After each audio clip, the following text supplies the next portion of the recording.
Good evening, everybody. Hello, hello. Welcome Didn't to realize a that we special. had. Oh, sorry. Didn't mean to cut you off. That's okay. Welcome to a special episode of Critique Corner with me, Daniel Parker. And me, DB Fastbinder. And as I was trying to say when I was so rudely interrupting Daniel, new music for that new trailer. Neat. Yes. Yeah. And wanted to say a quick hello to Bogdan Rosea, the artist on Guardian Angel Part 2. Appreciate him coming in here real quick. He's got a kind of an early day tomorrow, so but yeah, we good to see you, Bogdan. But yeah, so tonight is the night for the launch of Guardian Angel Part 2 on Indiegogo. And as you could probably already see, we already have a backer on the campaign. I wonder who that handsome devil could be. Yes, I wonder. But yeah, so Guardian Angel Part 2 is picks up where Guardian Angel Part 1 left off. Henry Hatcher and Jessica Sawyer are teaming up, and they have to rescue billionaire industrialist Laura Stone as she's been kidnapped by a team of powerful elementals from the Britannian Empire. But of course, they're not going to make it easy for our heroes because they got a few tricks up their sleeve. And yes, so don't want to miss out on the epic conclusion of the first Guardian Angel story arc. Of course, I'm the writer and creator on the series. As I already pointed out before, Bogdan here, who is the artist, illustrations and colors on the book. My normal editor, Danny Lynn McDonald, edited the book. Not Cybot on the logo design. The book is 36 pages out of 60 have been drawn and colored so far, so a little less than 2/3 of the book. But once it's all done, I'll send it off to be lettered, more than likely by Eric Weathers. But like with the first campaign, I'm going to keep everybody up to date on all of the happenings, any updates, and the latest things that go on with it. But with all that said, let me scroll down here so you can see some of the cool art. This is also this book will have the first appearance of Henry and Jessica's jet. I do have a name for it, but I'm not going to reveal it until later on, just because That's why you got to get the book. Yes, and this little cropped up, but this isn't the full splash page featuring Henry and Jessica, but I love this splash page here, and I really like this one too, featuring Rainier. So I won't say there's a big this splash page here is part of a big scene where it's just basically just splash page, splash page, splash page, splash page. And I can't take credit for that. That was Bogdan's idea. I basically had scripted the page out to be just one page with 5 panels, but Bogdan's like, I want to do each panel as its own splash page. I'm like, all right. And I think it was a great idea because it gave him more room to work with in terms of the action in the scene, and more cool action here. And that's Ignacio there. There's if you like the motorcycle chase in Angel's Awakening, there's or the car chase in Part 1. There's a really cool chase here in Part 2 as well. But yeah, to get into the perks here, it's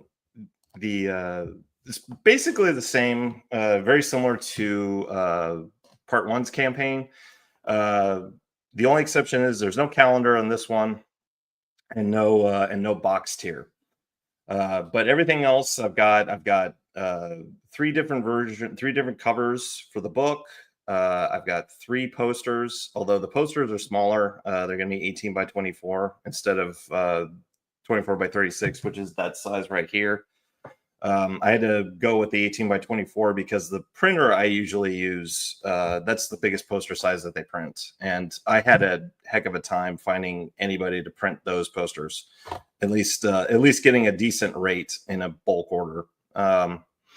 But it's unfortunate, but it's just how it goes. That's business, baby.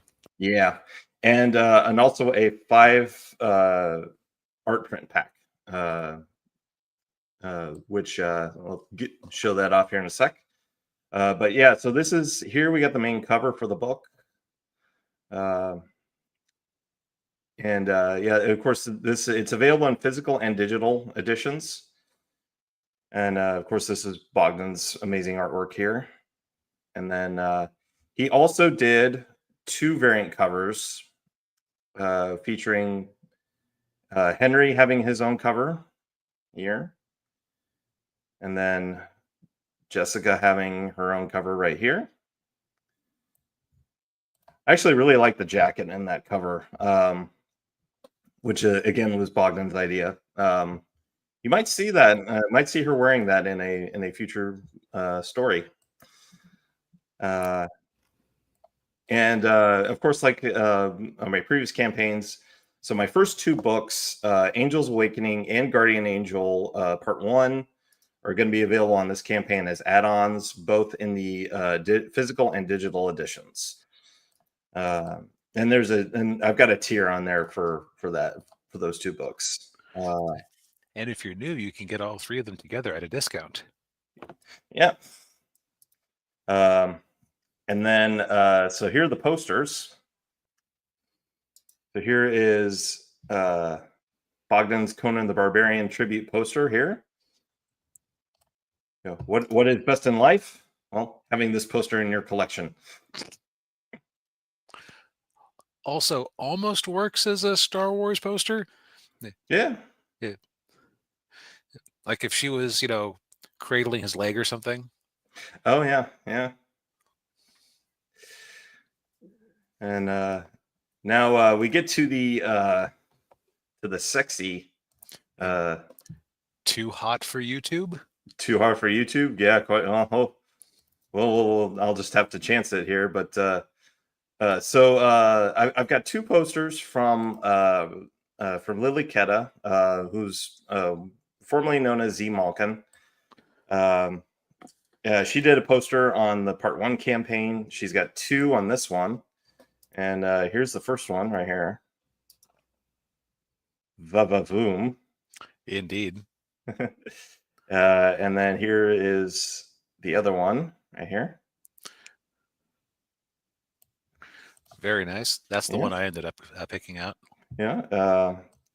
Jessica could be a Sports Illustrated swimsuit model. In a world without those dirty Britannians. Yeah. And of course, we got the art prints here. These were all done by Bogdan. And they're all of Jessica in various lingerie and various poses. Now that is what is best in life. Yes. This one's probably my favorite. And this one here. Some very nice classic pinup poses. Yes. This one right here. And as far as stretch goals go, obviously the funding goal is set at 4K. If we get to 5K, there will be a free print featuring Emperor Claudius. We get to 6K, some bookmarks for everybody featuring Henry and Jessica. And if we get to 7K, I will add into the book some preview pages for the next Guardian Angel book. So that will be in part 2. So let's hit that goal. Indeed. And as far as the tiers go, the feature tier has the this is all 3 covers for part 2. So this is the main cover along with the Henry and Jessica covers, which looks like somebody's already claimed that one. Yes, indeed, we picked up a new backer, 140. Thank you very much. And we got the Very nice. digital version of the book here at 20. And here's the main book right here. And then the Henry cover, Jessica cover. And now with now DB pointed this out to me, and I'm glad he showed me this. So the poster tiers and the art print tiers all include a copy of the main cover of the book. Yeah, I thought I was just getting an exceptionally good bundle package by adding a poster onto my book order. Yeah, which and hey Ninja, good to see you and appreciate it. Yeah. And then so we got the Conan tribute, the bikini poster, and then the Jessica in white poster, and then the art print bundle here. And then of course, as I mentioned before, here's the newbie tier, and this is for anybody who didn't. If you're new to the story and didn't get Angel's Awakening or Guardian Angel Part 1, you can get those 2 books along with Part 2. And real quick, I want to add that all of the perks are available as add-ons.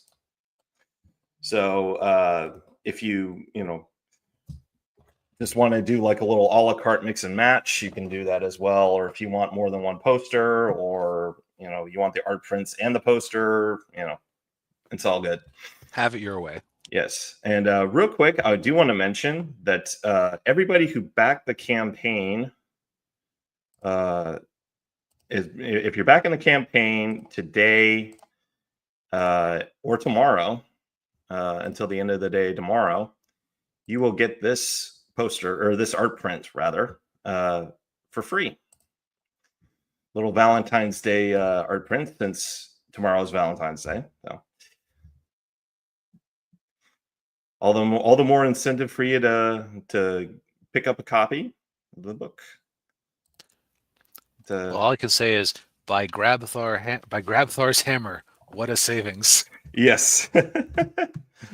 But yeah, I'm putting the link to the campaign in the chat now,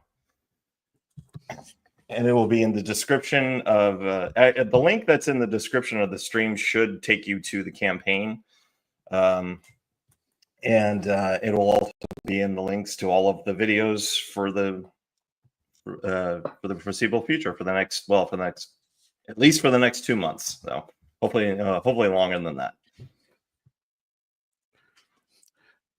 Yep. Well, of course, we wish our beloved Daniel all the success in the world, and we shall watch this campaign with great interest. And Yes. you may or may not be reminded about this periodically as we continue our show for the next couple of weeks. So yes, indeed. All right. So, well, now that that's taken care of, we can get into our actual show, or the show we normally do, which is we review different forms of media, usually movies, sometimes TV shows.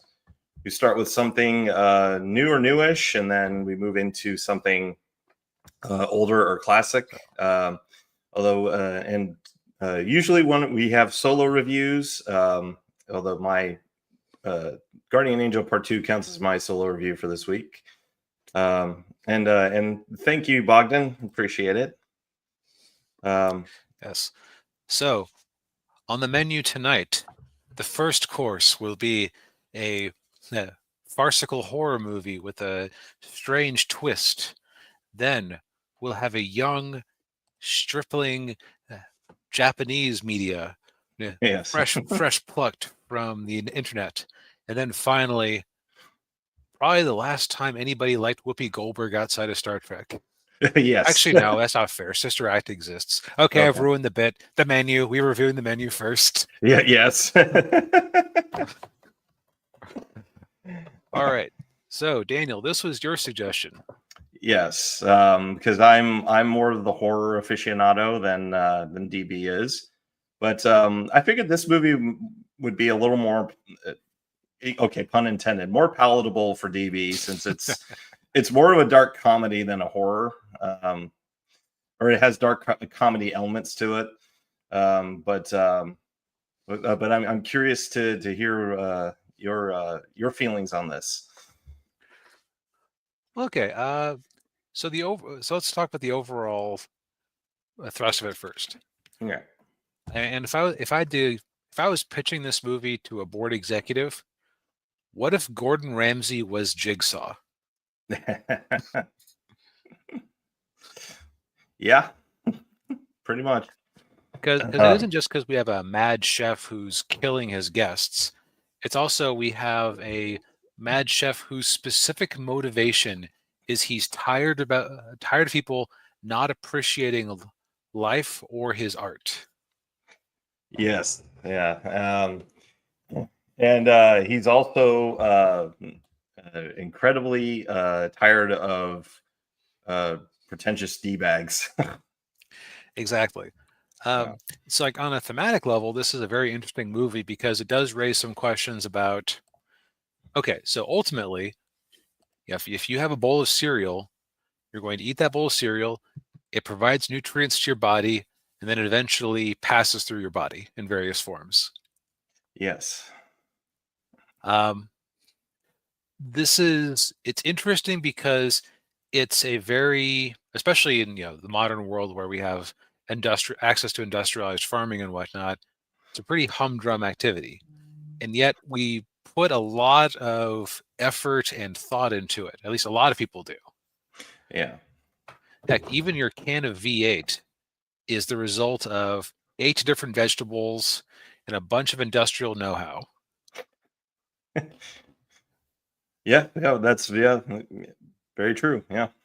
So, and often we don't we're not going out there killing our own chickens or picking our own berries, or we're just buying something. And so I think this movie is tapping into like what it's like to be a provider, especially for people who. It's weird in that he runs this island resort that's just the restaurant. It's $12.50 a plate. People come out. They drop what would be a rent payment for many people on a single night's meal, but they don't seem to appreciate it. And he's Yeah. finally had enough. Yeah, he finally has enough, and he invites specific people to be the guests at his restaurant on this specific night. And the of course where the rub comes in, or where the problem comes in for him, and his name is, what was the chef's name? Slowick. Chef Slowick, who's played by Ray Fiennes. The problem he runs into is that one of the guests, a guy named Tyler, who is played by Nicholas Hoult, who we saw in Juror Number 2. He's like a total fanboy of the chef, and he was supposed to bring his girlfriend with him, but they broke up. So he brings a different woman with him. Might be a little bit of what they call paid dating in anime. Yes, yeah, in a literal sense, actually. Yeah, yes, yes, and she goes by the name of Margot, and that's Anya Taylor-Joy, who most people remember from. She's the young Furiosa, amongst other movies that she's been in. Look. We watched that movie as a reviewer. Judging by the box office returns, most people would not remember her as that. Okay. Statistically, more people saw her as Princess Peach in the Mario Brothers movie. Although Okay. they probably wouldn't recognize her, but Yeah. Well, they'd recognize her voice. Yeah. But yeah, Oh but fair God, enough. she Yeah. was Magic in the New Mutants. Oh, I still haven't seen that. I haven't either. Yeah. Ugh. Mm. She was also in that M Night Shyamalan movie, Split, Mm. and then the other one that they did, Glass, I think was what it was. But yeah, so they come on. They're there with all these other people, and one of the I should point out one of the guests is a movie star who's played by John Leguizamo. Although I would say John Leguizamo is playing himself essentially. I don't know, like the John Leguizamo as he's portraying himself in this movie, how to put it, it feels like he's playing a bigger star than he actually is. Oh, probably, yeah. Or at least he was a bigger star, and now he's basically a has been. Well, they stopped making Ice Age movies, although I think there is another one coming out soon. So No, that Sid the Sloth money dried up. yeah. And yeah, and he didn't have very much screen time in the John Wick movies, so you can't really ride on those coattails. Um, but yeah, and then you have other people who are there as well. Like you have these three guys who work for the owner of the restaurant and are extremely entitled. Um, you've got I think he's like a politician and his wife. Yes, or some captain of industry or something. Yeah, I recognize the wife was played by Judith Light, who I have not seen in eons. Um, she's best remembered for being on Who's the Boss with Tony Danza back in Oh, it was a okay. sitcom. For those of you who are old enough, it was a sitcom in the 80s. And I didn't really recognize anybody else, but The woman who was working for the magazine, Janet McTeer. Let me just confirm that real quick before I make myself look too stupid.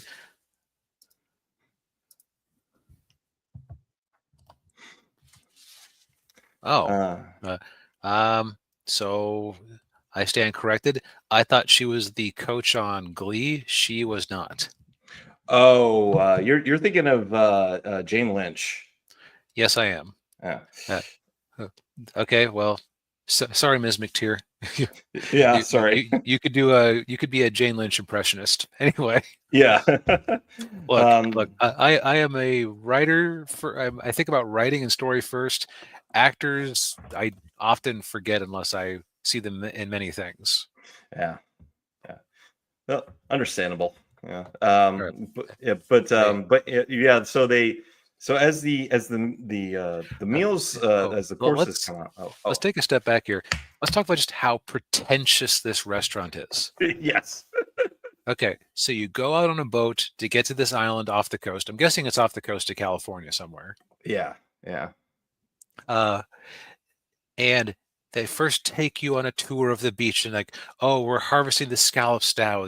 You'll be eating the food from this very rock itself. Yeah. And the first course. So tonight you're eating the island because we're going to put this. We're going to put a huge, a rock taken from the beach itself, covered in. We have the raw scallops on top, covered with the seaweed from the beach. Yeah. And oh, the second course, the bread course without bread, because they have the white plate with a bunch of little divots for the sauces you'd normally do. And oh, you just have to eat the sauces. And here, the bread you would have enjoyed tonight is a rustic or heirloom wheat from such and such mountain that we usually serve. Yeah. And yeah. And you have all these different reactions to the sheer pretentiousness of it, because Nicholas Holt's character Tyler, he's enraptured. He loves the avant-gardeness of it. You have the tech bros, like we want some bread. Bread is not available. says the waitress, who just Yeah. goes along with everything. Yeah. Like, no, seriously, we'll take 3 orders of bread. Gluten free for my friend here. Yeah. The critic points out that one of the emulsions is cracked. So throughout the rest of the night, they keep bringing her huge tureens of cracked emulsion to Yeah. make fun of her. Yeah. John Leguizamo doesn't really notice the food much because he's kind of self-involved. So it's basically just the only one who really seems to get what the chef is going for is Tyler, Nicholas Holt's character. But I think it's because he could have literally slapped him in the face and said, "It enhances the flavor." Oh, I see. Yes. Yeah. By stimulating pain production. Oh, yes. Brilliant. Yeah. Yeah. But like Anya Taylor-Joy is not up for this at all. Like she's like, I want some bread. I want some food. Yeah. And you start getting some hints, and also she's a smoker, and Tyler's of just, you're going to destroy your palate. How can you? Yeah. And then things take a turn for the weird. When one of the staff comes out and gives a long speech about how he ultimately was trying to take the head chef's job, but he just didn't have the same talent, and this isn't the life I wanted, so goodbye. And he proceeds to shoot himself in the head, and then they wrap him like a burrito and haul him away.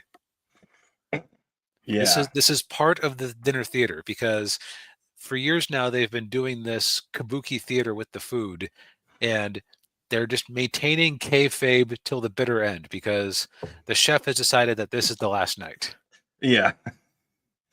Yeah, and of course everybody is just like shocked and like what's going on, and the only one who is completely unaffected and doesn't care is Tyler. Well, he's enjoying the food, man. Yeah, he's enjoying the food. He can't be bothered with somebody dying. Yeah.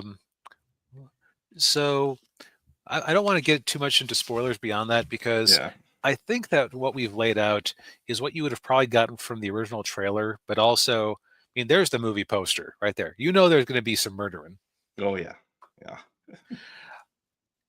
But it is an interesting meditation on the relationship between fine dining, the food, and the people who can afford fine dining.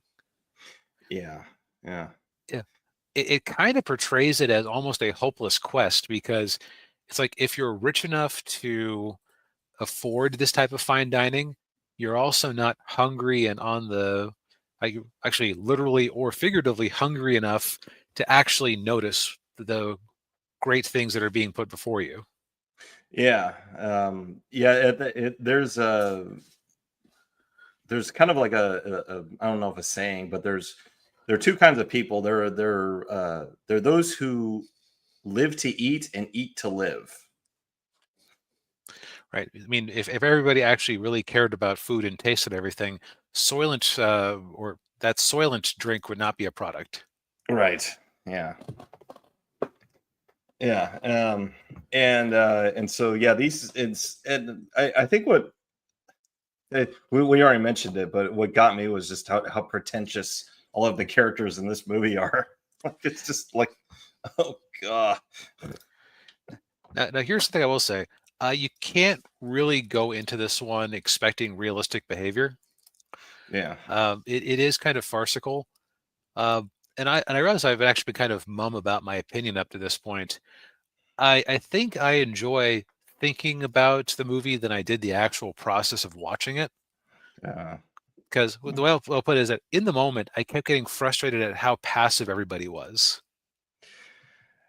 Because they were putting up with a lot of craziness in front of them when they could have theoretically banded together and revolted from the start. Yeah. Well, part of me wonders if maybe it's just because they're at that class of people where they don't think to do that. Yep. That's very possible. It is kind of why Anya Taylor-Joy is the only character who's actually actively trying to figure things out. Yeah. Yeah. Which, yeah. But it's also just because, like like you said, I'm not a horror person. Although I will say, the scene of Billy Bob Thornton cutting off his own pinky finger needlessly in Landman Yeah. was more distressing to me than anything that happened in this movie. Yeah, I would agree with that. Yeah. Yeah, it's not really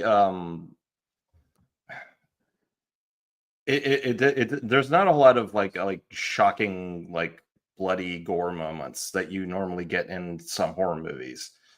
Right. Chainsaw Massacre, this is not. No, or yeah, it's not it's not Jason Voorhees, splitting someone's head open with a machete. Right. Yeah. It's a more psychological horror. So I Yeah. think that I think the other thing is that here's my weird reaction I have to horror. I don't usually find it scary in a movie so much as I find it like mildly distressing, and I just want the tension of the scene to end. Like the scene we mentioned where the guy shot himself, I could just tell by the framing of it from the start, like, okay, this is where things are getting weird. Yeah. Come on, Yeah. come on. Yeah. Well, when are you going to pull the rabbit out of your hat? Come on, you can Yeah. do it, movie. Yeah, I get that. Yeah, and I definitely understand that. Yeah, but what most horror people will say is that's part of the experience of watching a horror movie, is just like you're waiting for that moment. Like, okay, when's it going to happen? When's it going to happen? Come on. And the trick with that the filmmakers have is making the audience wait just long enough before it happens. Right. Yeah. Which, to use a food analogy, since it is this, I hate the taste of peaches.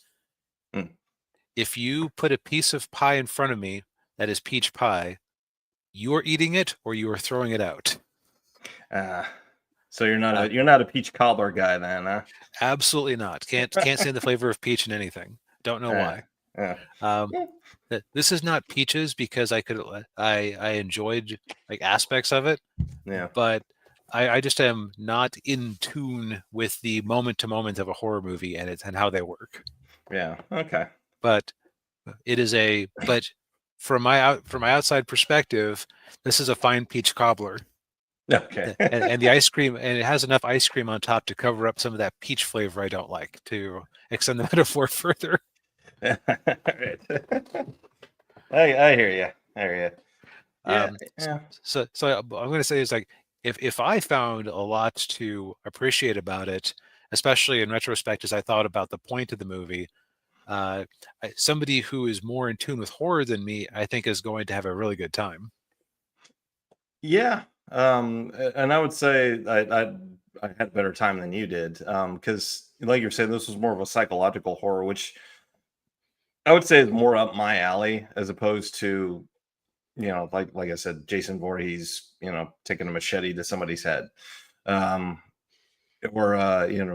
even something like Alien, where it's like not a person that's hunting them, but a creature. But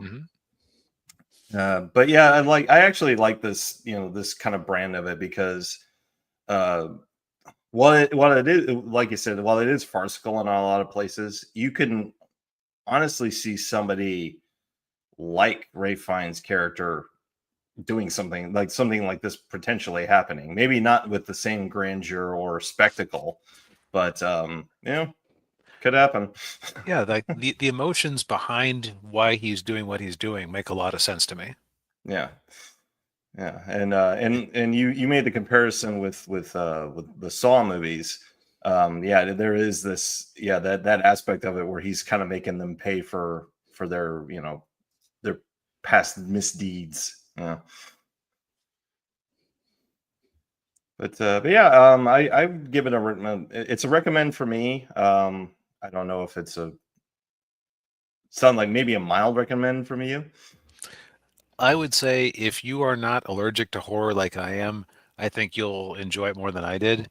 I think that there are people I know who aren't horror fans who I could recommend it to, just because it is like, okay, I have a record. I usually go themes. Themes do not elevate a movie. Themes elevate this movie. Yeah. It's because it actually carries out the themes well and develops the themes. I'm used to themes just being haphazardly slopped around like a Last Jedi. Yeah. Bogdan, 7 peaches out of 10. Yep. All right. Second course. I have no transition for Ichi the Witch. Yeah. So this is not an anime. It's actually a manga, and one that's only on its 21st chapter. The Oh. reason I know about this is because this is a mild plug. If you like reading manga, especially like mainstream shonen manga, I recommend getting Viza's Shonen Jump app because it's $3 a month and you can read 100 chapters a day if you really are that kind of readaholic. Yeah, and that's a good it's a good bang for your buck there. Yep, and I have a cheap tablet I take with me to the gym, so I just plop myself up on the elliptical machine and open her up. And this has been my workout manga for the last month or so, as I've been slowly going through it. And it's only been out for about 5 months at this point. And that's the other nice thing about the Shonen Jump manga is that they get a translation early and often, which means occasionally you'll end up investing in a series that dies very quickly. Although it is just kind of interesting to see what does and doesn't fly with the main Shonen Jump audience. Yeah. This one, I'm going to put out a mild prediction that I think this could go somewhere and get popularity online. And I'm going to talk a little bit about why I think that's the case. All right. So our main character there in the front is Ichi, the titular witch. You might go, well, wait, isn't Ichi a guy's name? Yes, it is. Ichi is basically a wild child. He was abandoned out in the woods as a small child for reasons he doesn't understand, and he's just been surviving mostly on his own ever since. He has some friends in town where he goes to like trade for things that he catches, but mostly he's living off the land. Yeah. And this is a world where there are these spirits called magics, spelled with a J. You know, gotta be different. MAGIK. It's me MAJIK. And the deal with these magics is that they are ancient spirits that were here before humanity. Each of them has a distinctive power, and women known as witches are able to capture them and bind them to gain access to their strengths. And what makes these adventures more interesting is that it isn't just about raw power. Like sometimes it's, oh, this wasn't actually one, but it's like, oh, you have to make me laugh. Like you can't just pound them into the dirt with a stronger magic. You have to do circuitous things. Like one was, I think you had to. Let's see, what was the deal with the ice shark? I want to say that her deal was. It's been a few weeks since I read that one. I want to say that her deal was that she, you had to make her feel more beautiful. That's right. Something like that.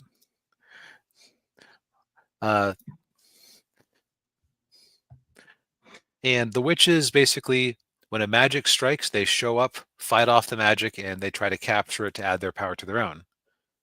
Well, a few weeks back on Twitter, I said I think that every shonen battle manga can be broken down to: are you a Dragon Ball, are you a Naruto, or are you a Bleach? Yeah. And this one is definitely a Naruto because he's a isolated child with a weird origin, and he ends up capturing this powerful magic who, in his terms, said, or in the terms of the capture, haha, I can't be captured by women. Ichi manages to use his forced survival skills to outmaneuver him and catch him.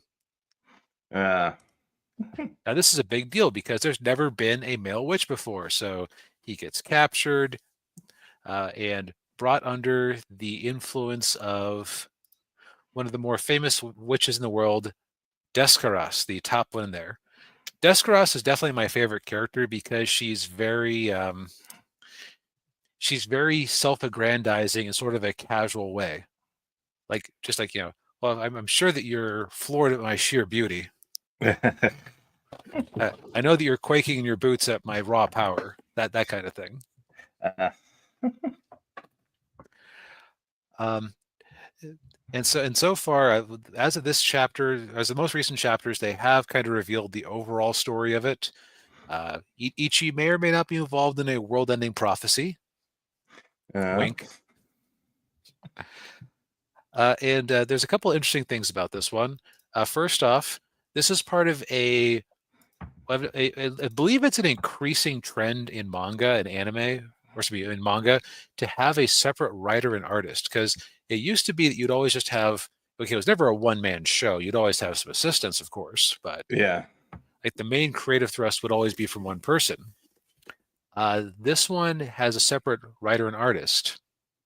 The artist, and I think the art is quite nice. I'll show some samples in a moment. But she had done a series called Act Age, which was a horror series that lasted for 2 years that I never read. We just talked about how horror doesn't do it for me, so surprise, surprise there. Yeah. But the writer, Osamu Nishi, she wrote a long-running manga series called Demon School Iruma-kun, which has actually been going on for a number of years now. It's recently just got its third season on Crunchyroll. Yeah. Ichi the Witch seems to be a slightly more serious series than that one. I would call Demon School Iruma-kun basically, what if My Hero Academia didn't have the all for one problem, like plot looming over it, and had very little subtext and was just silly school adventures. This one is definitely the author going for a more serious attempt, which makes sense. One thing I've noticed about these, when you have a mangaka who's running who's writing multiple series at the same time, they seem to like to switch things up a little bit. Like, for example, Oshinoko was written at the same time by the writer of Love is War, the silly romance drama or silly romance comedy. So, yeah. Now, I think so. I think that this series has some nice mystery. The art is nice. I like the way that the fights aren't just raw power. But the sort of cynical is the wrong word for it, but the smart thing they have done, because Ichi, by the nature of it, is the only male character of import. Because this is definitely if the society itself isn't matriarchal, then the witches having the sole access to magical power definitely gives them a leg up. That's kind of reflected here in Ichi's clothing, which so it looks like vaguely feminine. Yeah. That's because he has some witch gear that he's picked up. But that also means that waifus everywhere. So when this catches the internet's attention, you're going to have a lot of fan art. Yes, Rule 34. And even just people like drawing women in general more. Shock of shocks. But so we'll see if this ends up wrapping up early or if it ends up standing the test of time. All right. But I'd say now I keep periodically checking to see if the volumes are being brought over in print in the US yet. It is available through Shonen Jump's app digitally, both to just purchase. But I say if this interests you at all, just drop $3, get full access, cancel if you don't see anything else that you want to read. Yeah. All right. And we got Bogdan's and Ichi the Killer origin story. And not familiar with that one. Good to see you, Anna. But and Ninja says Ichi is insane. Yes, yes, he is. Yeah, I kind of downplayed that, but he was raised out in the woods by himself. He has Yeah. some strange ideas about life. And and Bogdan, yes, Bogdan likes drawing women too.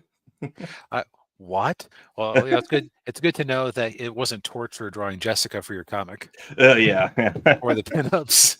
Or yeah. But yeah, Yeah. that's all I have to say about that. Cool. I've been weighing whether or not to talk about this one for a bit, but I think now that I think it's finally hit the point where I can go, okay, this isn't going to get canceled this week. Because I think you can sometimes tell with these manga that are written week to week, are the editors giving them good feedback? Are the editors saying, hey, this is doing well? The Shonen Jump, you'll live or die by the reader surveys. Yeah. There are a few I've started on that app where it's like, oh, you got canceled very soon, huh? Okay. But you can Yeah. kind of tell because of how they were telling the story. Like there, a couple of just like, oh, that felt, huh? You set up a world where this is a different series. I forget the name of off the top of my head. Huh? Yeah. You set up an alternate world where there were like 100 of these zombie monsters, but you fought 3 and then jumped right to the end. Oh, you got canceled. Okay. Got to wrap it up right now. Yep.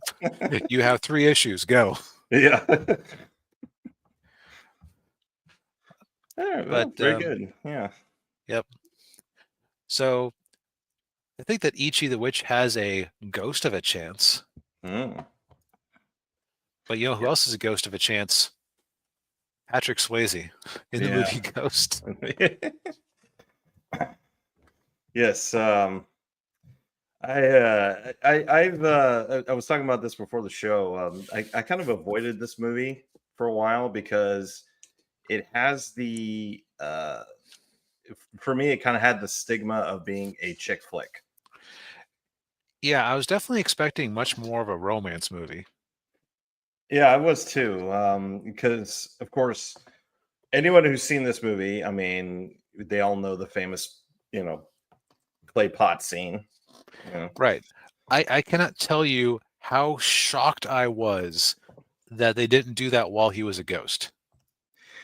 Yeah, I must have been having a Mandela effect because I could have sworn it was when he was a ghost that they did that scene. Unless I'm thinking of the parody they did on Family Guy. Yeah, well, yeah, the one where Peter showed up and in a Ghostbusters uniform. Yeah, he traps him and he's like, "All right, that'll be $500."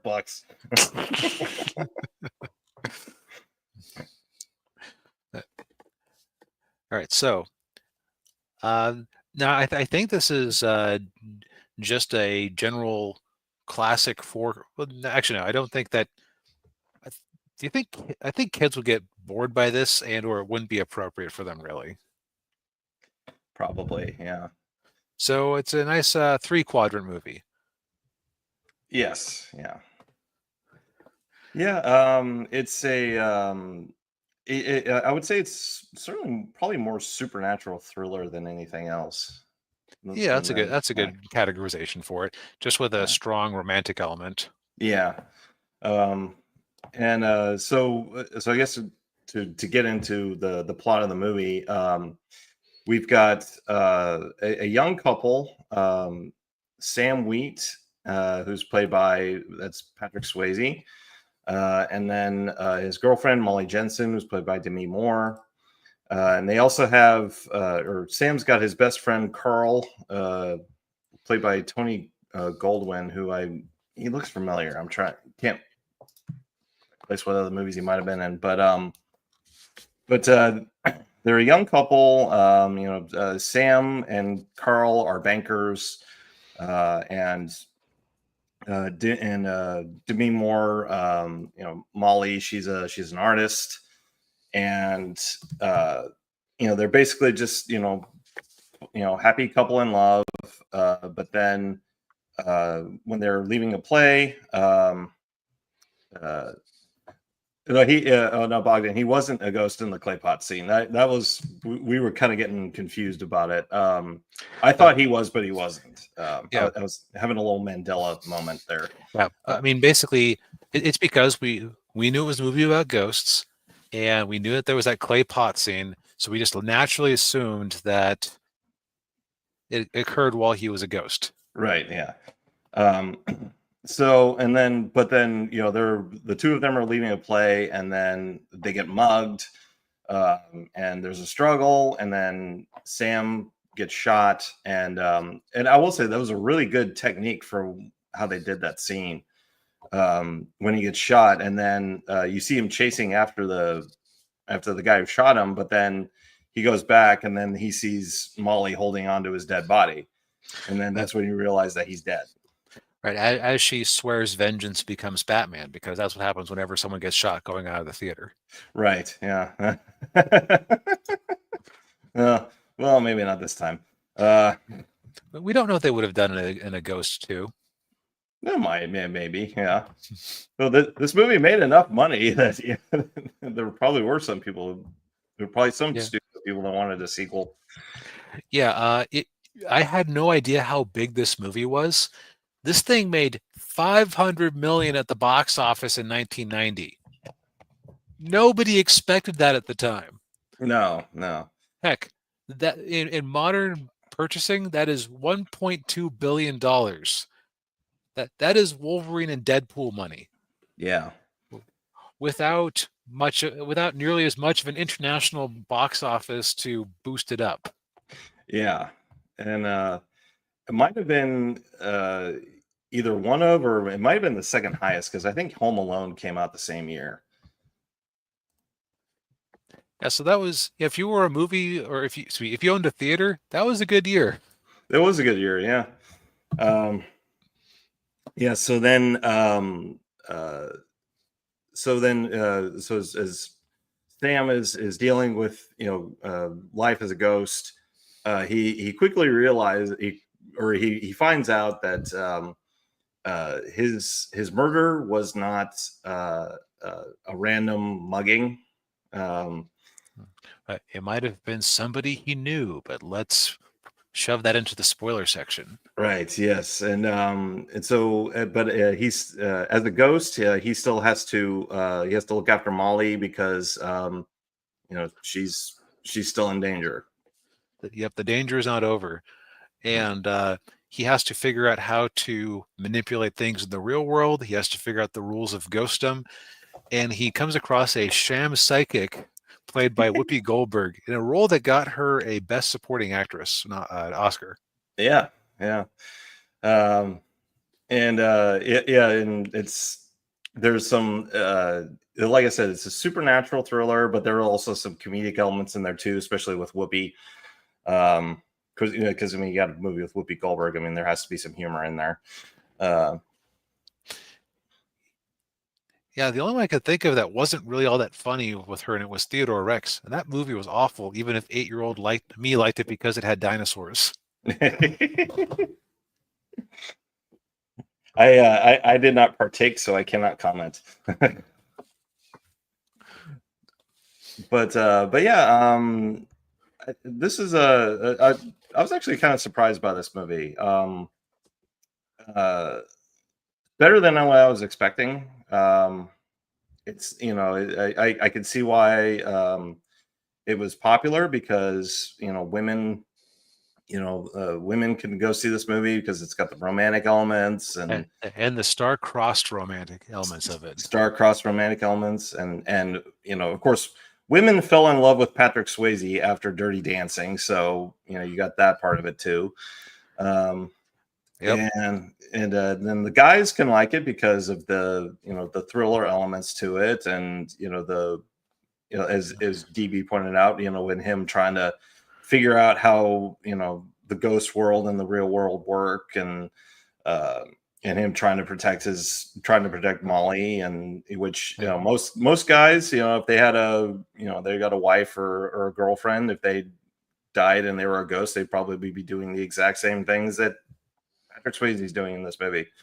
Yep. And also Demi Moore, she's a draw too. Yeah. Yeah. There were quite a few women. Actually, I think after this movie came out, there were quite a few women who were copying her hairstyle from this movie. That makes sense. That makes sense. Yeah. But so I think that the non-spoiler thoughts on it are, if you are like us and you assumed it was just a romantic chick flick style thing, it really isn't. It's just sort of wide. It's got a wide tent. Yeah. And I was just as startled as Daniel about how much I was actually enjoying it. Because, sometimes we try these movies just to say we did. Yeah. And it's like, okay, that was all right. And here's these analytical reasons why I think somebody could like it. And in this case, it was just like, oh no, I'm just legitimately enjoying myself. Yeah. Yeah. Yeah, me too. Yeah. Yeah, I was pleasantly surprised. Yeah. Yep. All right. So also, with another non-spoiler thing, I kept being impressed by the directing of it, Yeah. and you won't guess who the director was. I actually know who it was, but yes, go ahead and tell everybody. Jerry Zucker, no, the producer of the movie Airplane and the TV show Police Squad, Yeah. and Rat Race, actually, or a producer of Rat Race, Yeah. mostly a producer and writer, but he directed this one, and I am shocked because they have a lot of neat effects, and not just like throw a bunch of primitive CGI at the screen or whatever. I mean, Yeah. like, scenes are well composed. Like there is a scene where so Patrick Swayze's character is kind of superstitious even before he dies. So they find a penny when they're putting their apartment together, and like, oh, it's an Indian head penny. That's good luck. And he Yeah. puts it in a jar. And at one point when where Demi is just feeling bad, she's at the top of some stairs while playing with the jar, and she just shoves the jar or lets the jar roll down the stairs, and it cracks Yeah. open. Just glass goes everywhere, and it's just very visually striking because of the angle it's shot at. Yeah. Yeah. And the movie is full of all sorts of just little, well-composed, neat shots like that.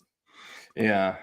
Yeah. They're you pointed it out when we were watching it that one scene with the mirror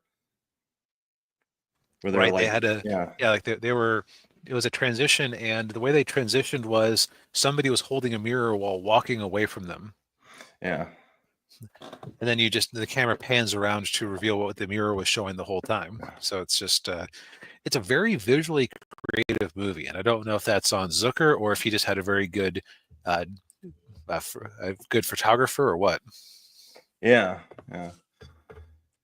Oh, who was it? Actually, I think I remember seeing who the cinematographer or the first AD was in the credits, and it might have been him, but I'm not sure. Oh no, I'm thinking of a different movie. Um,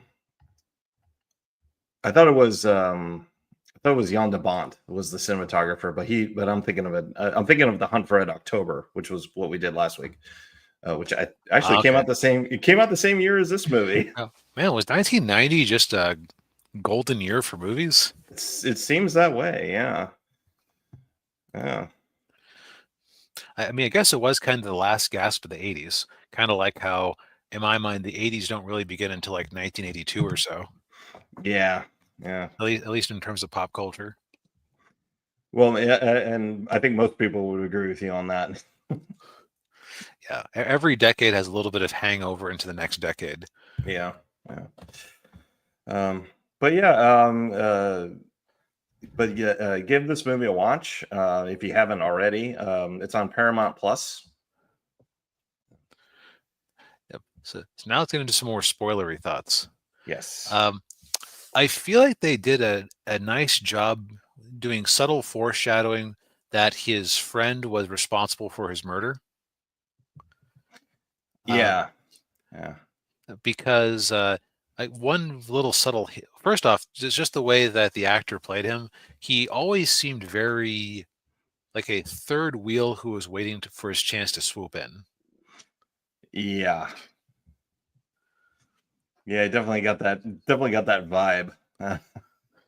And yeah, and then you had like the scene where they have to make like some big transfer, and Swayze has to give him his whatever his passcode or whatever it was, and they're like, okay, that's going to come up again later on. And then the other subtle one, because basically what happened is he is deep in debt to some mobsters or drug runners, to some criminal element, and so he needs to steal the money out of one of the accounts that Swayze runs.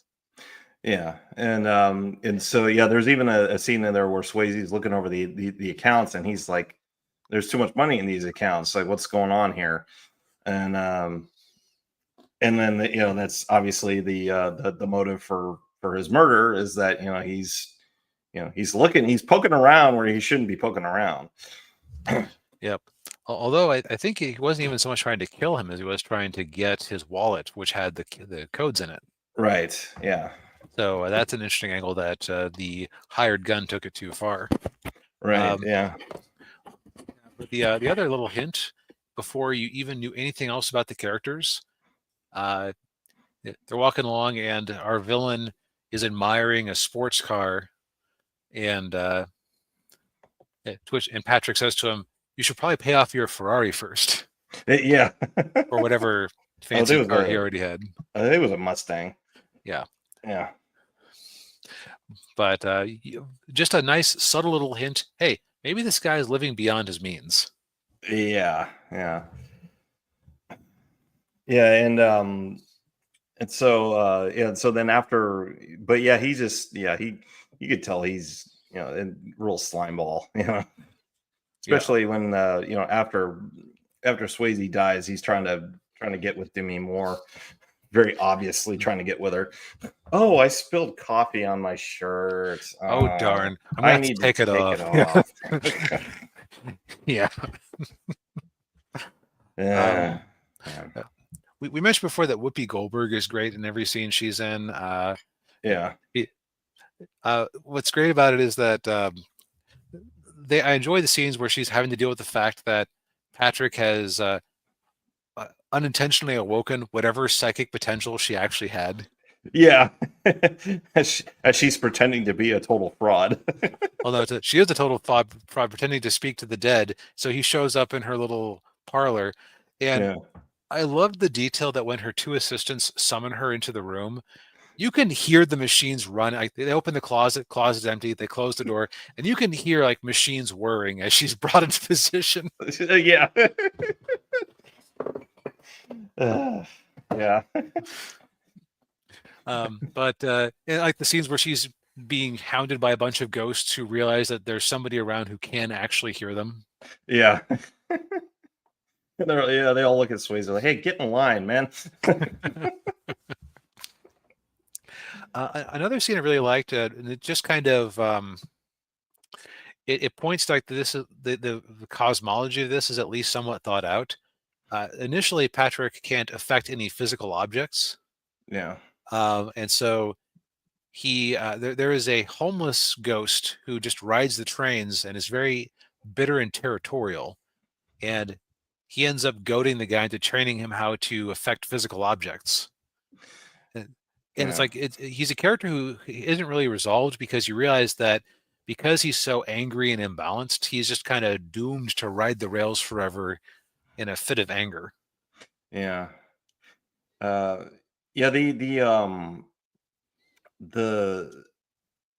there was a religion I could ascribe to the way the afterlife works in this movie, it would probably be Catholicism. Right, it's like Catholics plus ghosts. Yeah, Catholics plus ghosts. Yeah, because the homeless guy is essentially in limbo or purgatory, and he's stuck between the two. He's just stuck between heaven and hell. Yeah, and some people seem to go cleanly. Other people linger for a bit when they have unfinished business, as is the case with Patrick Swayze. Yeah, and the other humorous scene I want to mention real quick, which actually I don't remember. I think my parents have referenced the scene where But he's singing Henry VIII I am to Whoopi Goldberg. Henry Yeah. VIII I am. Help me. No, I'm Henry VIII VIII I am. all night long. Yeah. Uh, but yeah, and of course the whole thing gets resolved. When Swayze figures out how to get the money, and then with Whoopi's help, and he's able to affect the physical world. He's able to fight back and actually be helpful. Yeah. This is the type of movie that they don't really make them like this anymore. And what I mean is that I feel like genres have become a bit more hidebound in recent years. I don't know if that's just an effect of writers' tastes or producers but basically playing Moneyball to try to hone in on a single audience. Yeah. But this isn't. I wouldn't say this movie is genreless, but it is genre fluid. Mm. Because it's good at having moments that are just just about anybody except for small kids who would probably find this movie kind of boring in a lot of places. Yeah.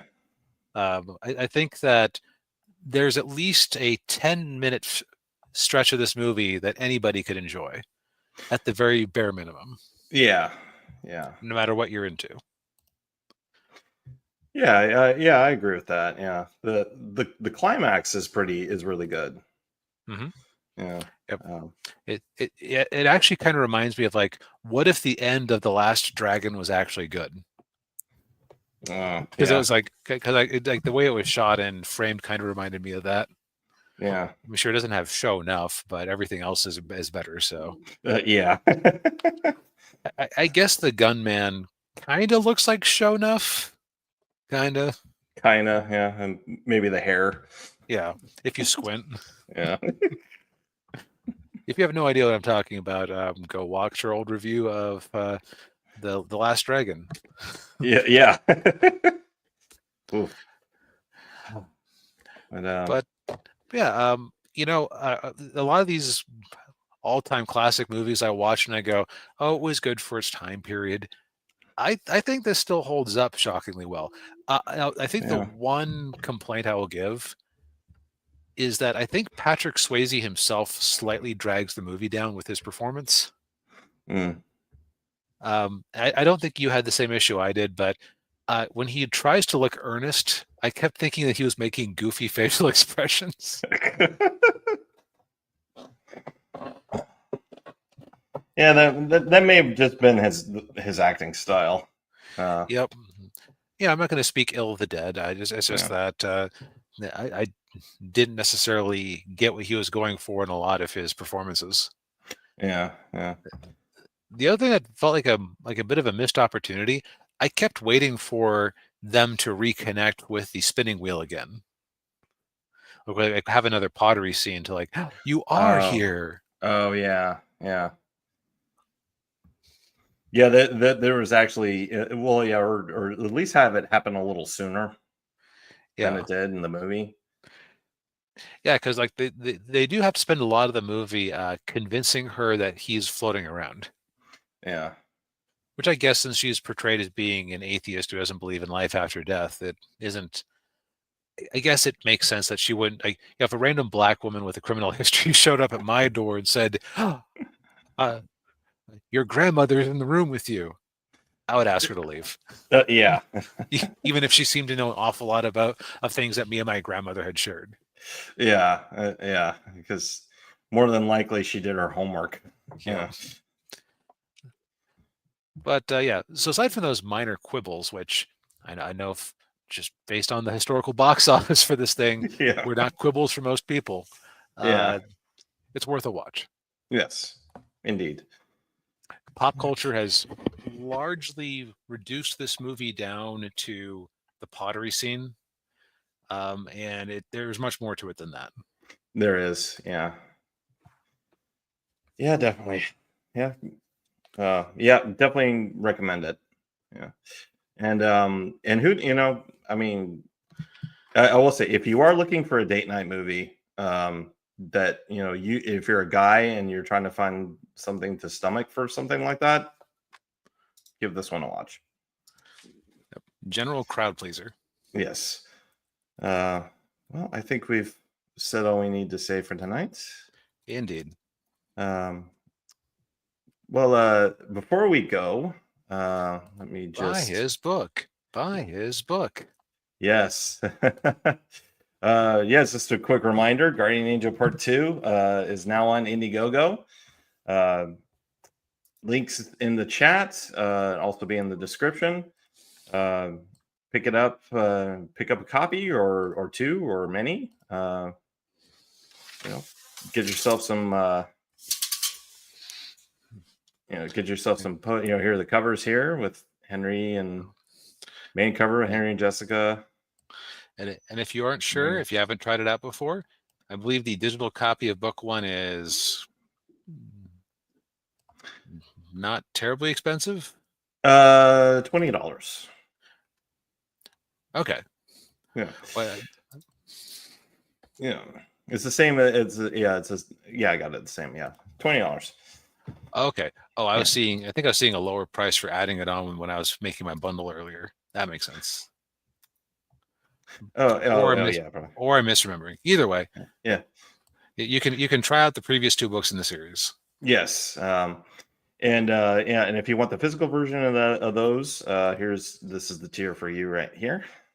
But give the books a try, or give this book back this campaign. Yeah. And you know what? If you can't afford to back it, share it on social media. Indeed, yes. Sharing is caring. Yeah. Sharing is indeed caring. Yes. Yes. Thank you, Bogdan, and yes, congrats to you as well. But yeah, thank you everybody for tuning in. We appreciate it as always. Go ahead and hit the like button, subscribe to the channel if you haven't already, ring the bell, all that good stuff, and we'll see you next week, everybody. Yep. Good night.